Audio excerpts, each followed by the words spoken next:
Hello everybody and welcome to this painting video with myself, John. In this one we're going to be tackling Yakazar, the Sharkman Champion from Heroes Infinite by Raging Heroes. This is the model from the last vlog that we did where we were 3D printing the model. So this is just a continuation of that and showing you what this model is like once it has a few coats of paint down on it. So a very enjoyable miniature to paint, an easy model to print. What else can you really say other than it's worth a try anyway? If you're getting into 3D printing, do have a look at those vlogs and see what you think for yourself before you go ahead and invest in something that's a little bit intimidating to start with, but once you're into the swing of it, it's pretty easy. Anyway, without further ado, let's get down on the table and paint Yakazar. So to begin with, we're going to have a look around our champion here, and we can see the level of detail that we've got on the miniature is really good, really superb. There's a lot of stuff to play with, and what I'm going to aim for in this video is try and keep them simple and use the likes of contrast paints a little bit more than usual. You know that recently I've been doing a bit more Vallejo work, but I think this miniature really wants a lot of contrast work. So what we're going to be doing first is laying down the base steps for that, and that's the method of making the contrast paint do as much work as possible for us. So we're going to be doing two dry brush steps. The first one is going to be with Tyrant Skull, and that is going to be an overall, with a large sort of broad dry brush, an overall sort of application of it. And it's going to be more of an overbrush. We're not going to run the paint too lightly. We are going to use this as a toner or a shader, basically. More of a toner, really. So we're going to see how much that is there. And then what we're going to be doing on the application is basically doing too much dry brushing. Because what this is going to do is bring out all of the curves, all of the definition of the miniature, and it's going to bring them out in a lighter tone as compared to our base primer, which is our airbrush light grey. So I think we'll probably do it on the base as well. There's a lot of stuff to cover here, so we're just going to do the entire miniature in an overbrushed sort of manner, just to start getting the tones, the base tones into the skin, the cloth, and all of that. And then we'll see what we've got at the end of that. With the Tyrant Skull down, let's have a quick look to see what effect we're getting here. So what we're seeing is the grey fading through into this sort of bone colour. It's highlighted, it's overly highlighting basically everything. So we're getting a lot of definition sort of more visually, rather than just relying on how the light is hitting the model. So from there, we're going to be moving on to our second dry brush, which is going to be Praxeti White. And we're going to be doing this again, but we're going to be doing it lighter over the whole model. So we're going to be using it as a sort of upper highlight, sort of a lighter final sort of tone to the base layers. And we're going to be going a lot more gently than we were with the Tyrant Skull. So a little lighter, just to edge up a lot of the details. We're also not going to be going over the underside details either. We're going to be focusing on the upper details with this dry brush. And you can see how that is starting to interplay with our Tyrant Skull. I'm just going to put a bit more onto my brush. So hopefully you can see how this is working. And it's just letting us have a sharper edge and a higher highlight just on everything else on the upper surfaces of the model. With our Praxeti White now down, we can move on to start working on our skin. But we're going to be using this as an overall step again as well. And for this, we're going to be using our first contrast paint, which is Apothecary White. We're going to be using this to coat the whole model except for the base. And this is going to begin shading towards what's going to be our skin tones. So we'll give it a good old shake, and then we're going to start applying it. So just take it straight from the pot, because that's all right. Okay, and then what we'll do is start applying it. And this is going to start to create the hopefully the lighter skin tone of our shark, but still give us a little bit of tonality and a little bit of interest. With our Apothecary white dry, we now have a little bit more shading added to our miniature. So we're going to start working on the skin. And the skin we're going to start with will be Space Wolves Grey. Mainly because I want the shark himself to be quite dull, but I'm going to show off the contrast with the equipment that he's wearing, the cloth, and so on, so forth like that. So we're going to be using the Space Wolves Grey as our skin tone, or at least our part of our skin tone. I'm pretty sure I'm going to do more than this. And we want to carefully work our way around the model now and start applying this to the skin and avoiding any other detail that we can. So make sure there isn't too much on the brush as we're working around.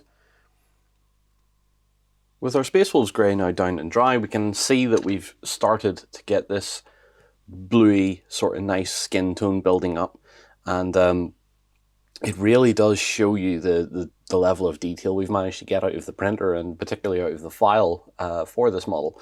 So we need a two-tone skin for this, obviously, because sharks are generally two-tone, although they're usually a lighter grey underneath. But I kind of like this bluey grey that we're building on here. So we're going to continue to build on that by doing the upper part of the skin in Gryph Charger Grey. And we're going to stipple this on, so we're going to give it a bit of a shake here. And I found this through painting some of my my other miniatures, that if you stipple a contrast on, you get a more interesting, sort of almost a modelled kind of look. You remove the risk of a lot of brush strokes and stuff like that. So up here, we're going to start to apply up onto his upper area, just on the top of his head, and we want to bring it sort of basically down to his jawline. I think would be a good spot to sort of draw the line here.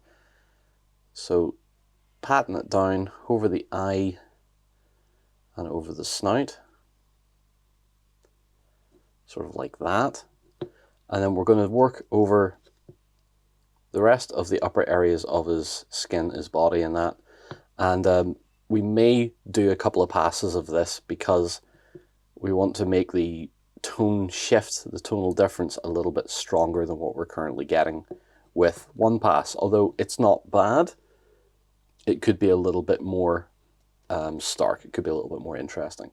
So we're going to work over the whole model and build up this sort of upper color onto his skin. And then when we come back, we'll see the results that we're getting.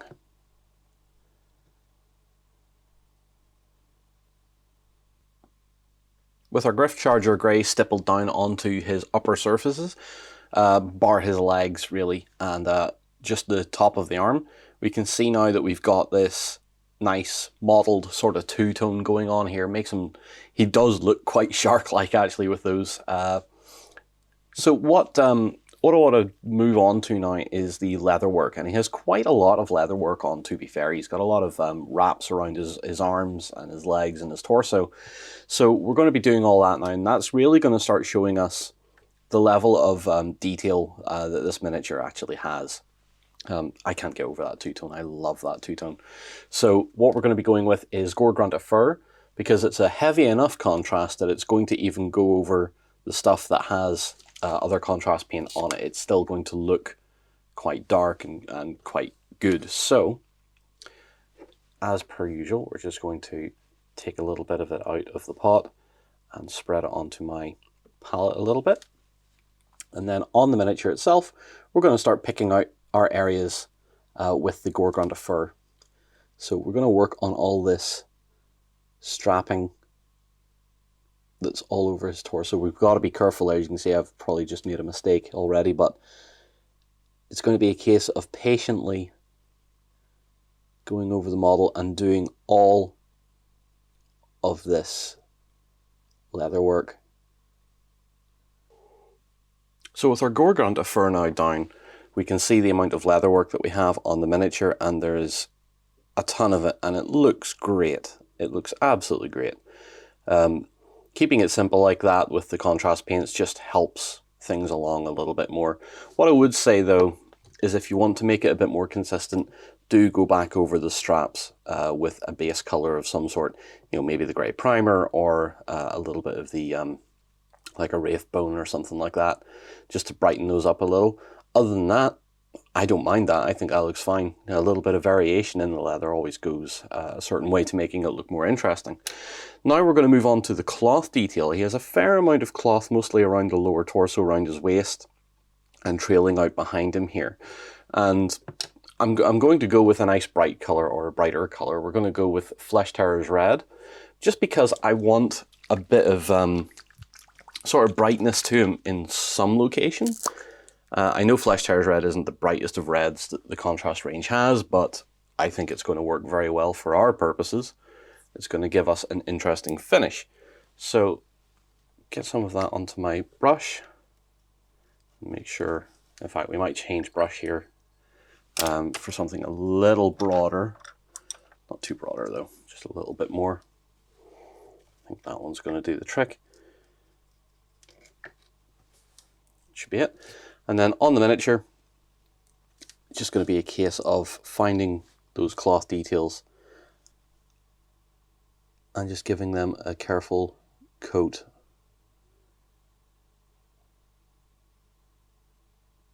Like so.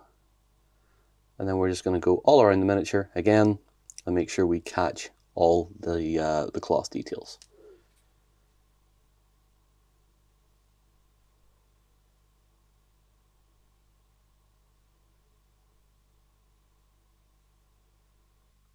So with our Flesh Terror's Red down and dry, we have this nice flash of red in amongst all our sort of browns and grey blues, which makes them look quite interesting, and it really highlights the dynamicism, there we go, got there eventually, of the miniature itself. There's a lot of flow and a lot of movement, which is fantastic. So what we're going to be moving on to now is a little bit more sort of sea colors, that's what I'm going to call it. So we're going to be using one of the newer contrast paints. Gutrippa Flesh is our new choice. And we're going to use that for the one piece of armor he's wearing. We're going to use that on his shoulder pad. I'm doing this because it's got some barnacle details here. So I kind of want it to look more like something that's being pulled out of the ocean, or, you know, maybe something else like that. I don't know.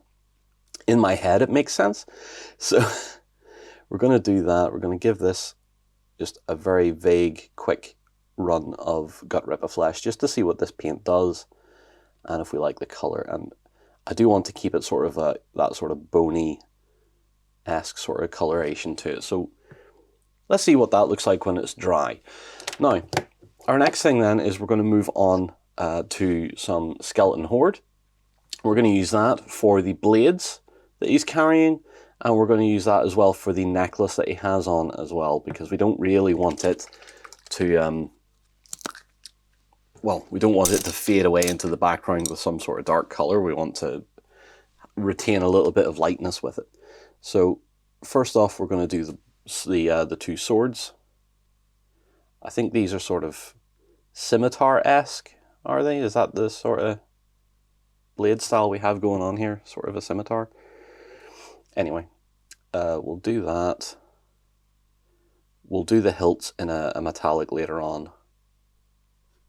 But for now, we'll just get the actual blades in, and we'll probably highlight them up with a little bit of color as well. Maybe a quick little dry brush. Probably of our Tyrant skull. And we'll see how those look. Because we don't really, they're not a big focus on the miniature. I just want to have a bit of color, because I think the actual focus of the miniature is just how dynamic he looks in this sort of running forward gesture that he's doing. So it's more about the motion of the miniature rather than just the pure details. Not to say the details are bad, the details are very good. Okay, so with that done, let's see what else we need to do. In fact, while we have the Skeleton Horde out, we're going to give the base a sort of a heavy coat of it.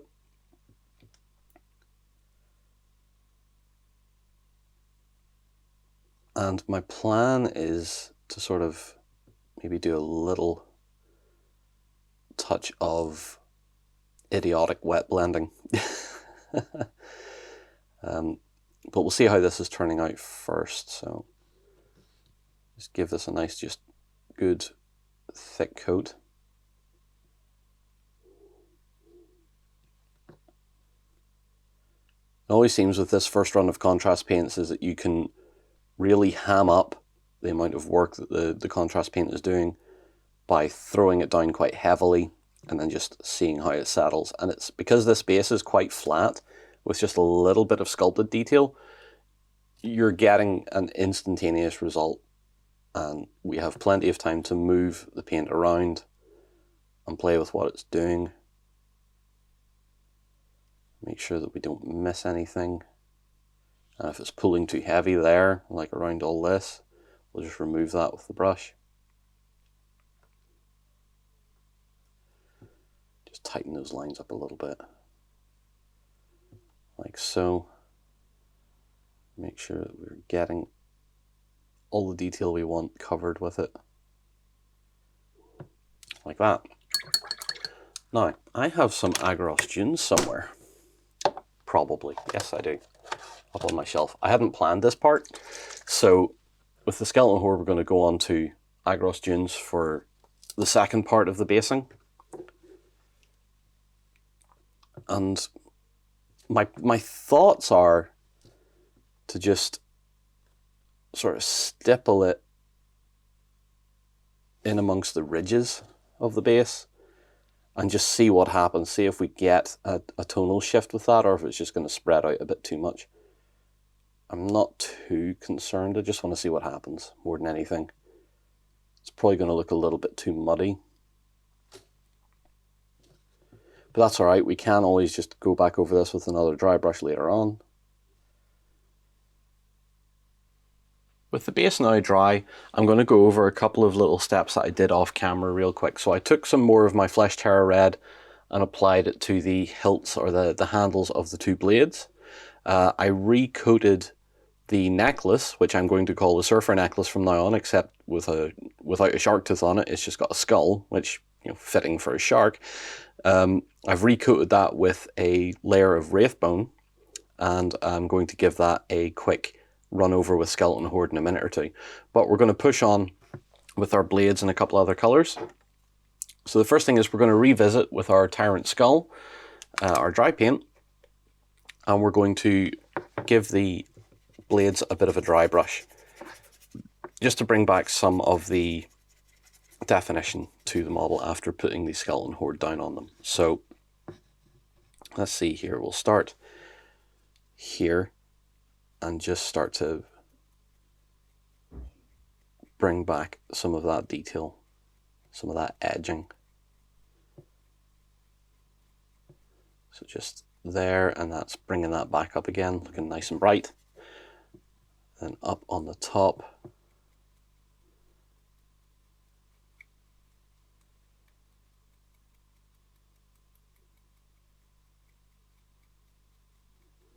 Maybe need a little bit more of my brush. It's a very warm day, so everything's drying a little bit quicker than it really needs to be. An advantage and a disadvantage. A bit too heavy there still. And then on this side,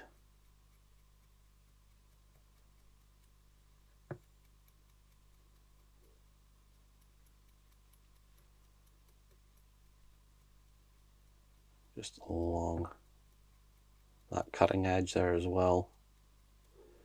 And that's basically that. I'll very quickly now just get the Skeleton Horde again and just tie in that necklace a little bit more. So again, everything is drying super quick today, so we'll very quickly just catch that necklace.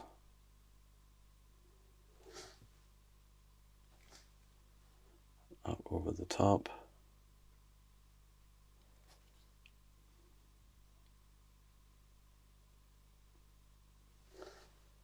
Doesn't matter too much if we overspill into the blue and the grey, but we don't want it to pull We just want it to tone in the necklace a little bit. I'd say that'll do for that. Now we're going to move on to our metallics. And because he's definitely sort of a piratey kind of guy, I'm not going to go too, well, I should go a lot of gold, but I'm not going to. What I'm going to use for this is Citadel Air Leadbeltcher. And for this, we're going to be doing the shackles, the chain. I have a feeling I'm probably going to edge or do the ends of the swords as well. And there's this edging on the shoulder. So we're going to be doing all that with the Leadbeltcher. And I like the Air Leadbeltcher because it's just a little bit thinner and takes a little bit longer to dry. It's not as thick and gloopy as the base paint.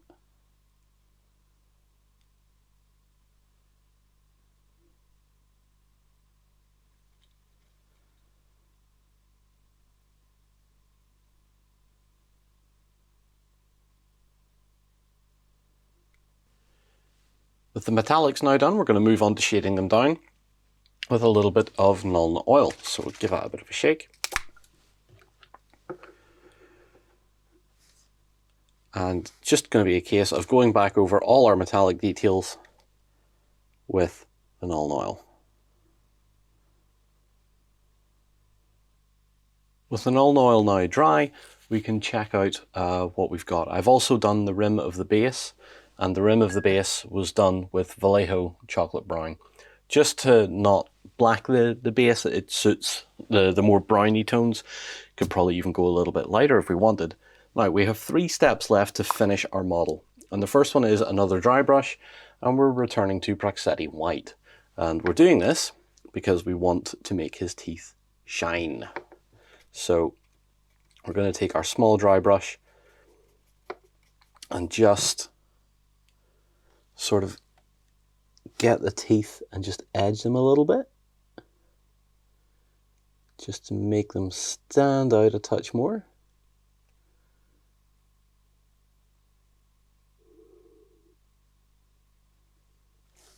Give them a nice big angry smile.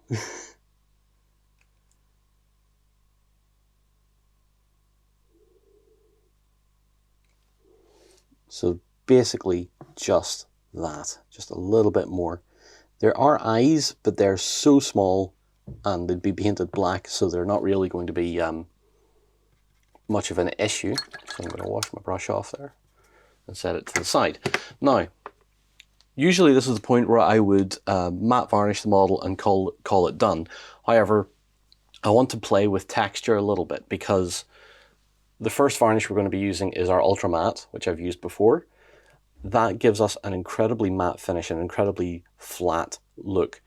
And that's okay usually, but I want to mix it a little bit with a satin varnish. So what we're going to do is airbrush this on first, and once that's done, we're then going to take some satin varnish and we're going to add a little bit of texture. So I'll explain that in a minute or two. I'm just going to apply our matte first. So I've got it in the airbrush. Make sure that's working okay. And now we're going to matte varnish the model.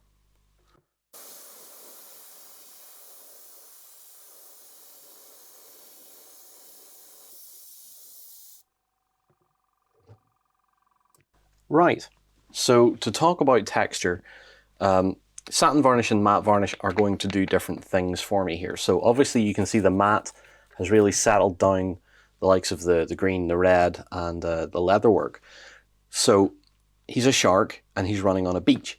And beaches with this kind of sand and stuff like that, I don't want it to look dry, particularly with the shading I've added on, which is quite heavy.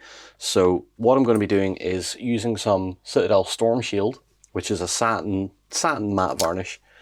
And I'm going to be applying that to anything I want to be a little bit different. Now that's going to include the sand on the base. So all of that area is going to be satined, so it has a little bit of a sheen to it. And also what we're going to do is his skin, just to make it look like he's a bit more leathery, a bit more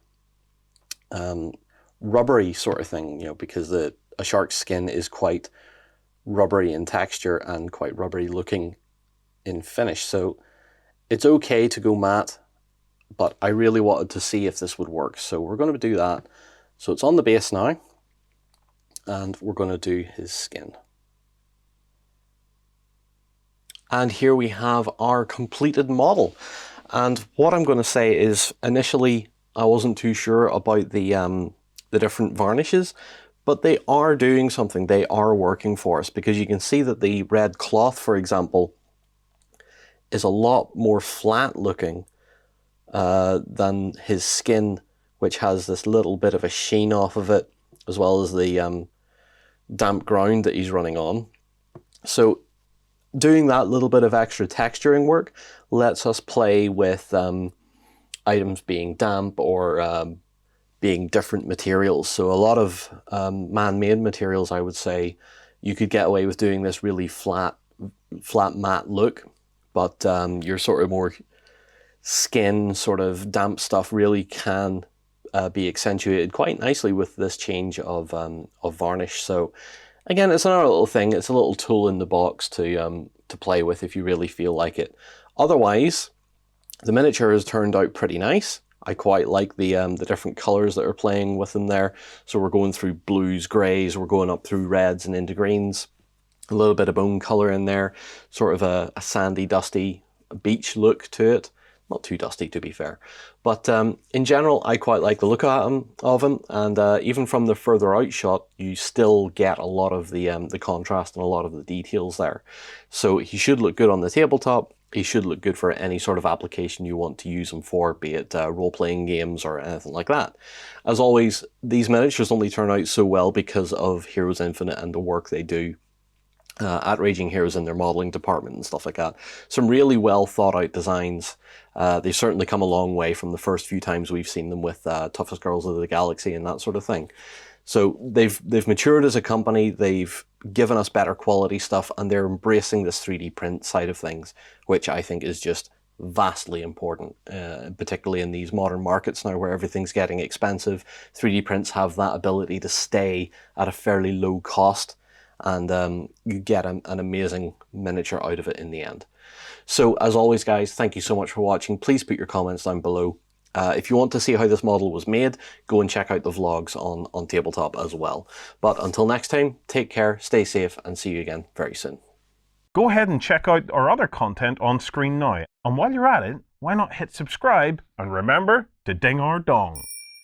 Go on, you know you want to click it. Go on.